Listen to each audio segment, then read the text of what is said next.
ওরে জমিদারের বেটা, বেলা ৮টা বাজে, তবু ঘুম থেকে ওঠার নাম গন্ধ নাই। ওঠ ওঠ কইতাছি, মানুষ হয়ে জন্মাইছোস, অথচ গরুর মতো ঘুমাইতেছোস। এখনো উঠোস নাই? পড়া নাই, লেহা নাই, নামাজ নাই, কালাম নাই, শুধু ঘুম আর ঘুম। ওঠ। ও মা গো, কোথায় মা তুমি? তাড়াতাড়ি এসো। এই দেখো, আব্বু আমাকে মারছে। ছাড়ো আব্বু, ছাড়ো, খুব লাগছে, খুব লাগছে। আহারে, বাচ্চাটাকে মেরে আপনি শেষ করে দিলেন। আপনি কি করছেনটা কি বলুন তো? ও এখন বড় হয়ে গেছে, এত বড় ছেলের গায়ে কেউ হাত তোলে? তোমার লাই পাইয়া ও আরো অকর্মা হইয়া গেছে। এত বেলা পর্যন্ত কে ঘুমায় হুনি?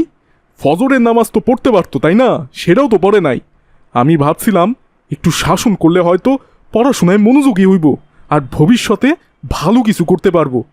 আমার মতো মাছ মাইরা খাইতে হইব না। কিন্তু ওর অবস্থা দেখা এখন তো মনে হইতাছে ও মাছও মারতে পারবো না। দয়া করে আপনি এবার থামুন। গত মাসেই তো ও পরীক্ষা দিয়েছে, কিছুদিন পর ওর রেজাল্ট বের হবে, তখন দেখবেন ও অনেক ভালো রেজাল্ট করেছে ইনশাল্লাহ।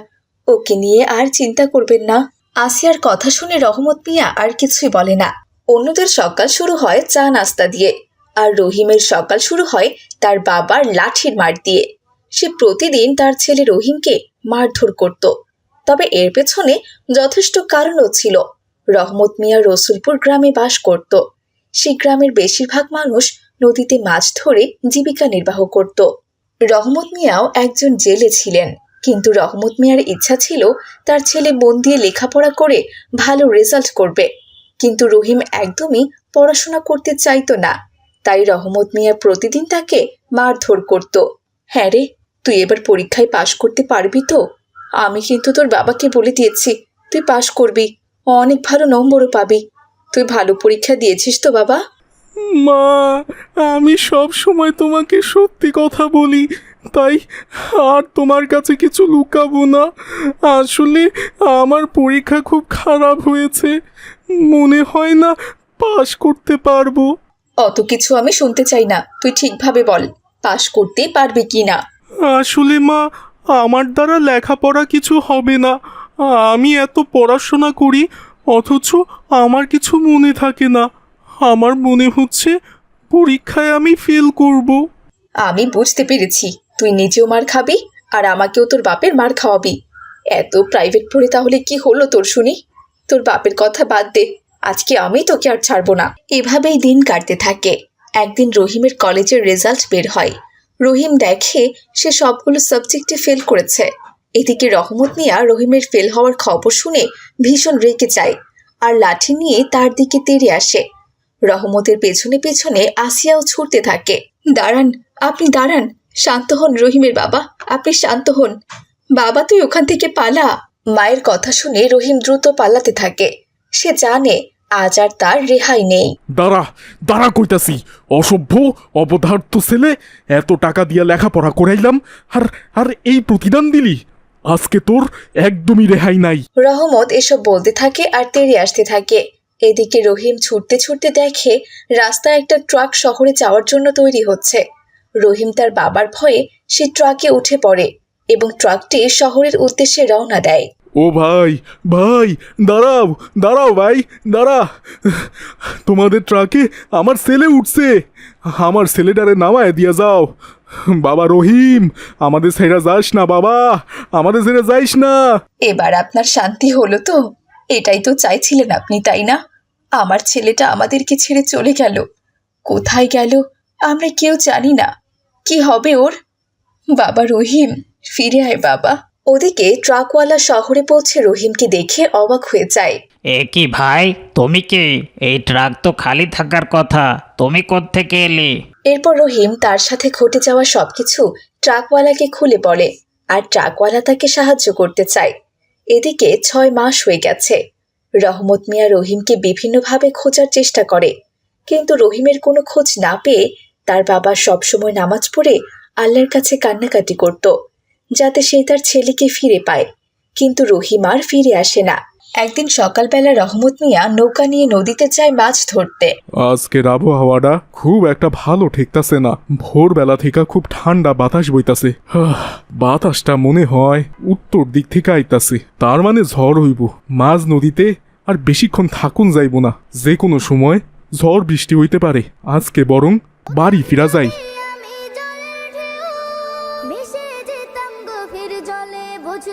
কি হইছে ভাই, তোমরা মাছ ধরতেছো না কেন? আজকে আর মাছ ধরবো না ভাই, টিভিতে খবর দেখে এলাম আজকে নাকি ঝড় হবে, তাই সবাইকে সাবধান করতে এলাম যাতে সবাই তাদের পরিবার নিয়ে আশ্রয় কেন্দ্রে চলে যায়। আল্লাহ বাঁচাইছে বাবা, যদি আর বেশিক্ষণ মাছ নদীতে থাকতাম তাইলে তো ঝড়ের কবলে পড়তে হইতো। ভালো সময় তোমার কাছে খবরটা পাইয়া গেলাম। এই বলে রহমত মিয়া বাড়িতে যায়।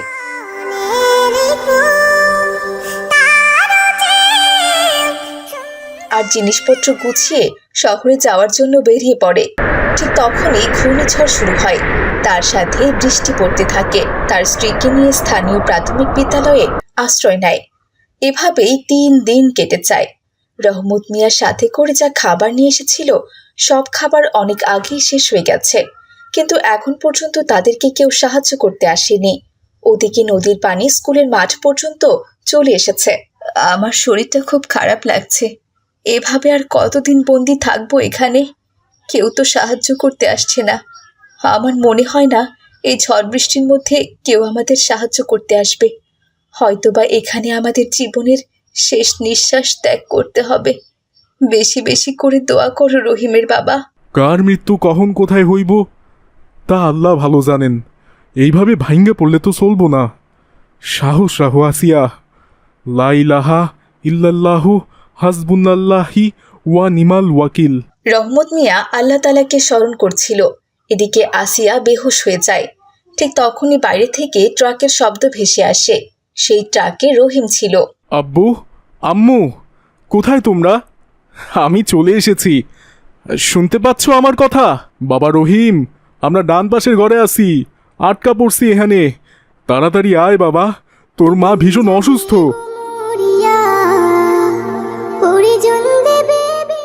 তখনই আসিয়ার জ্ঞান ফিরে আসে। ছেলেকে সামনে দেখে আসিয়া খুশিতে অশ্রুসিক্ত হয়।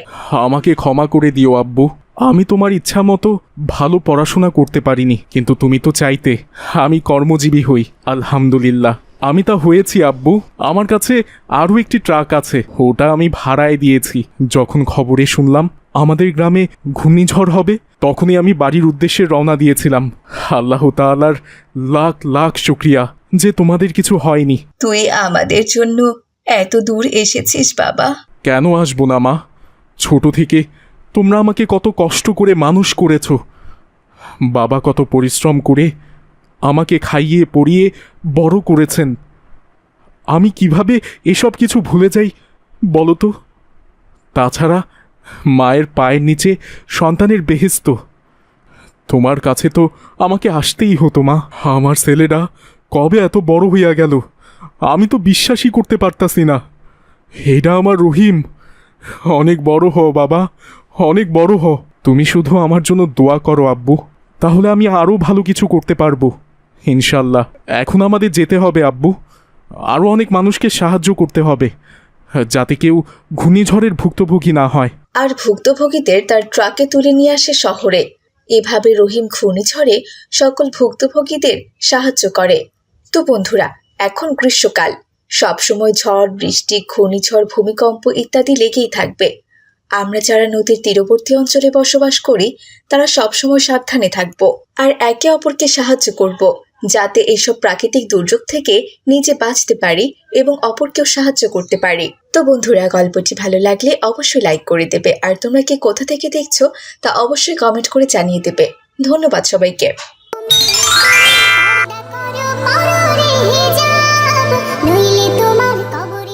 রিমঝিম রিমঝিম, কোথায় রে তুই? এদিকে আয়।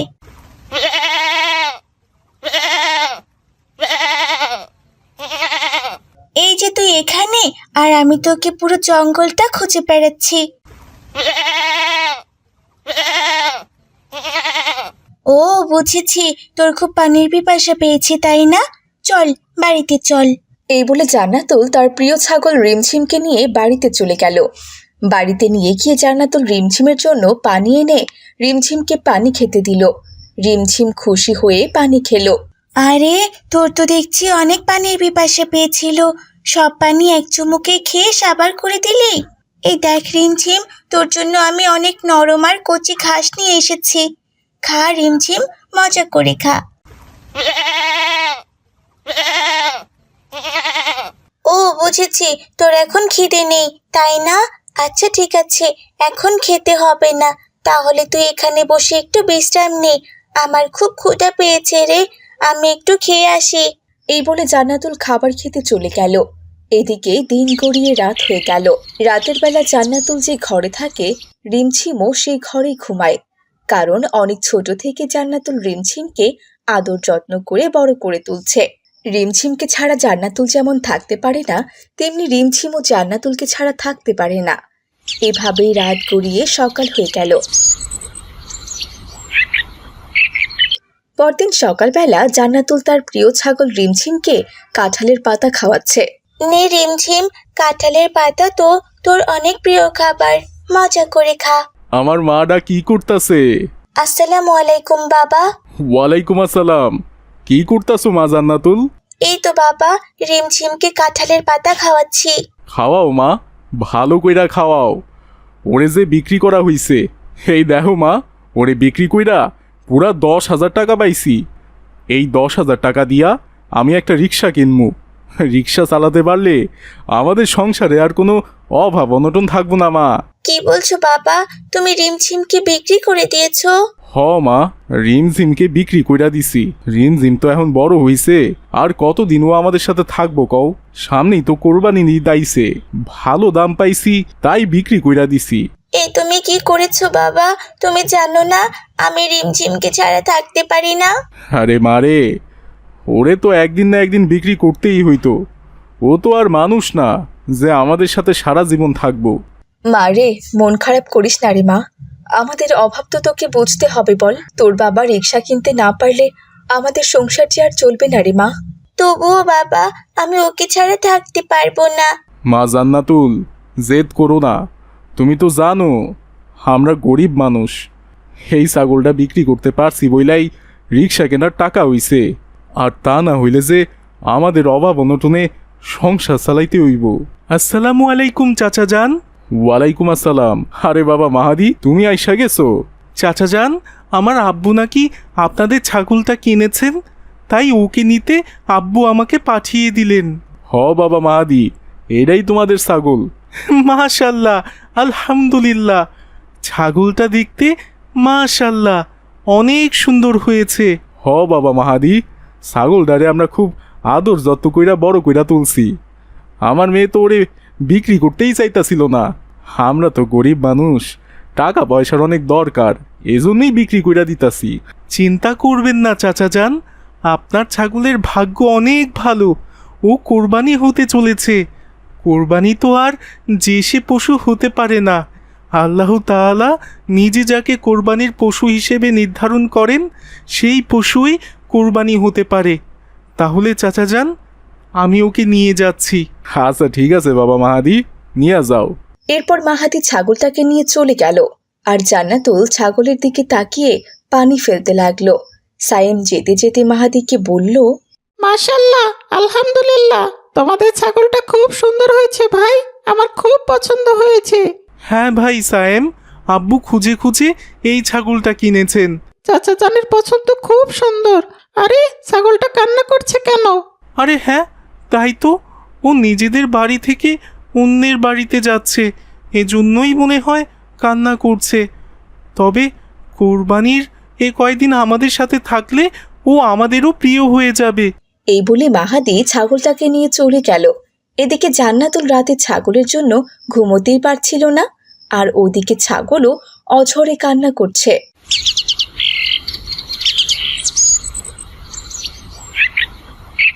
পরদিন সকালবেলা জান্নাতুল ছাগলটিকে দেখার জন্য মাহাদিদের বাড়িতে চলে গেল। ছাগলকে তারা বাড়ির সামনে বেঁধে রেখেছে। জান্নাতুলকে দেখা মাত্রই ছাগলটি জান্নাতুলকে জড়িয়ে ধরলো আর অঝরে কান্না করতে লাগলো। এ কি রিমঝিম, তুই কান্না করছিস কেন? আমাকে তোর খুব মনে পড়ছে তাই না? আমারও রাতে তোকে খুব মনে পড়ছিল। সারা রাত তো আমি ঘুমোতেই পারিনি, শুধু ছটফট করেছি। কিন্তু কি করব বল, বাবা তো তোকে টাকার জন্য বিক্রি করে ফেলেছে। আমরা যে গরিব মানুষ, আমাদের টাকার খুব প্রয়োজন। চিন্তা করিস না, তুই এখানেই থাক। আমি মাঝে মধ্যে এসে তোকে দেখে যাব। এখন কেউ দেখলে আমাকে চোর মনে করে অনেক মারবে। আমি তাহলে এখন আসি রে। এরপর জান্নাতুল চলে গেল আর রিমঝিম চিৎকার করতে লাগলো। এভাবে আরো 2-3 দিন কেটে গেল, কিন্তু জান্নাতুল রিমঝিমকে কিছুতেই ভুলতে পারছিল না, আর রিমঝিমও জান্নাতুলকে কিছুতেই ভুলতে পারছিল না। তাই একদিন জান্নাতুল সিদ্ধান্ত নিল সে তার রিমঝিমকে চুরি করে আনবে। যেমন ভাবনা ঠিক তেমনই কাজ। জান্নাতুল চলে গেল মাহাদিদের বাড়িতে রিমঝিমকে চুরি করতে। রিমঝিমের দড়ি খুলে জান্নাতুল পালাতে লাগলো, আর এই দেখে মাহাদি চিৎকার করতে লাগলো। চোর চোর, কে কোথায় আছো? চোর এসেছে, চোর আমাদের ছাগলটা চুরি করে নিয়ে যাচ্ছে, ধরো ধরো ওকে। সায়েম আর সায়েমের বাবা আরো কয়েকজন এসে জান্নাতুলকে ধরে ফেললো। তখন সেখানে মাহাদি আসলো। আরে তুমি সেই মেয়ে না যাদের বাসা থেকে আমার ছাগল কিনে এনেছি? হ্যাঁ, এই ছাগলটা আমাদেরই ছিল। তখন আব্দুল্লাহ বলে, আরে কি বলছো? এই ছাগলটা বিক্রি করে দিয়ে আবার চুরি করতে এসেছো কেন মা? ছাগল চুরি করতে কি তোমার বাবা পাঠিয়েছে? না চাচা যান, বাবা কেন পাঠাবে? আমি নিজে থেকে এসেছি। আসলে এর নাম হচ্ছে রিমঝিম। আমি ওকে খুব ভালোবাসি। ও যখন অনেক ছোট ছিল তখন থেকে আমি ওকে লালন পালন করে বড় করেছি। এমনকি ও আর আমি এক ঘরেই ঘুমাতাম। ওকে ছাড়া আমি থাকতে পারবো না, ও আমাকে ছাড়া থাকতে পারবে না। দেখুন না চাচা যান, ও আমার জন্য কেমন অঝরে কান্না করছে। তোমার মনের দুঃখ বুঝতে পেরেছি মা। তোমার বাবা টাকার জন্য ছাগলটাকে বিক্রি করে দিয়েছে, তবে প্রাণীরা তো আমাদের প্রিয় হবেই। তবুও ওদেরকে তো আমরা সারা জীবন বেঁধে রাখতে পারবো না মা। আর তোমার বন্ধু রিমঝিমকে তো কোরবানি দেওয়া হবে। এটা তো তোমার বন্ধু রিমঝিমের সৌভাগ্য। তুমি যেমন তোমার প্রিয় ছাগলটাকে ভালোবাসো, তেমনই নবী ইব্রাহিমও তার ছেলেকে অনেক ভালোবাসতেন। কিন্তু আল্লাহর নির্দেশে নবী ইব্রাহিম তার ছেলেকে কোরবানি দিতে রাজি হয়েছিলেন। কোরবানি সবসময় প্রিয় প্রাণীকেই দিতে হয়। কিন্তু চাচা যান, আমি যে রিমঝিমকে ছাড়া থাকতেই পারবো না। আচ্ছা, তুমি এক কাজ করো, কোরবানির তো আরো বেশ কিছুদিন দেরি আছে। তুমি তোমার রিমঝিমকে নিয়ে যাও, এই কয়দিন ওর সাথেই থাকো। তবে কোরবানির দিন অবশ্যই তুমি তোমার রিমঝিমকে মাহাদিদের বাসায় পৌঁছে দিও, আর তুমি দাঁড়িয়ে থেকে ওকে কোরবানি করো। আল্লাহ তাআলা নিশ্চয়ই সে কোরবানিকে কবুল করে নেবেন। বাবা মাহাদি, এতে কি তোমার কোনো আপত্তি আছে? আমার তো কোনো আপত্তি নেই চাচা যান, কিন্তু আব্বু যদি কিছু বলেন? সে নিয়ে তুমি কোনো চিন্তা করো না, আমি তোমার বাবাকে বুঝিয়ে বলবো। ঠিক আছে চাচা যান, রিমঝিমকে তাহলে জান্নাতুল নিয়ে যাক। ধন্যবাদ চাচা যান, আপনাকে অনেক ধন্যবাদ। আপনি এই কদিনের জন্য হলেও রিমঝিমকে আমার সাথে থাকার সুযোগ করে দিয়েছেন। আমি তাহলে আজ রিমঝিমকে নিয়ে চলে যাচ্ছি চাচা যান। আসসালামু আলাইকুম। ওয়ালাইকুম আসসালাম।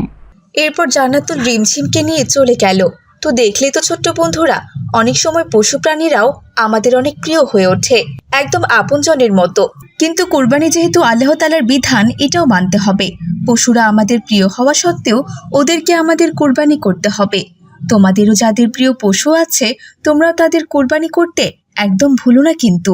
আজ তাহলে এখানেই বিদায় নিচ্ছি ছোট্ট বন্ধুরা, ভালো থেকো তোমরা।